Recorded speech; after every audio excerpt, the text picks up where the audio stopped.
जमिनीतून गुप्त धनाचा हंडा म्हणजे सोन्याचा हंडा काढून नेतो अशा आमिष दाखवून फसवणूक केल्याबाबत तक्रार गुन्हे शाखेकडे करण्यात आली होती। त्या तक्राराच्या चौकशीमध्ये आपल्याकडे जे तक्रारदार आहेत त्यांची जवळजवळ 1,87,00,000 फसवणूक झाल्याचं निष्पन्न झालं होतं। सदरचा कालावधी जून 23 ते नोव्हेंबर 23 या कालामध्ये फसवणूक झाली होती, परंतु अर्जदार हे घाबरल्यामुळे किंवा लोकलज्जस्तव त्यांनी आपल्याला तक्रार केली नव्हती। तक्रार मिळाल्यानंतर आपण त्याच्यामध्ये वेगाने कारवाई केली आणि असं गुप्तधन काढून देतो असं म्हणणारा जो भोंदूबाबा आहे तो देखील वेळोवेळी त्याची जागा बदलत असल्याने त्याला शोधण्यासाठी आपण गुन्हे शाखेच्या आमच्या पथकामार्फत येथे काळ्यानी पथक यांनी जिकीचे प्रयत्न केले आणि त्या संदर्भात आपल्याला त्याच्या ठाव ठिकाण्याची खात्रीशीर माहिती मिळाल्यानंतर आपण तात्काळ जेलरोड पोलीस स्टेशन येथे गुन्हा दाखल केला आणि सदरचा गुन्हा हा मी स्वतः माझ्याकडे वरिष्ठांच्या आदेशाने तपासायला घेतलेला आहे।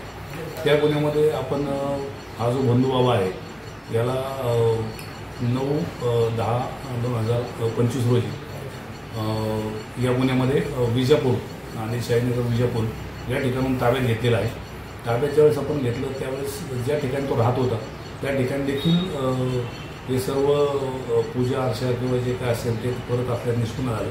त्या ठिकाणी त्याला ताब्यात घेतानाच आपण तो पंचनामा करून त्या सर्व वस्तू जागृतपणा करण्याच्या आपण ताब्यात घेतलेल्या आहेत आणि त्याला आपण ताब्यात घेऊन या गुन्ह्यामध्ये अटक करून आपण उद्यापर्यंत म्हणजेच सोमवारपर्यंत आपण पोलीस कस्टडी रिमांड घेतलेला आहे।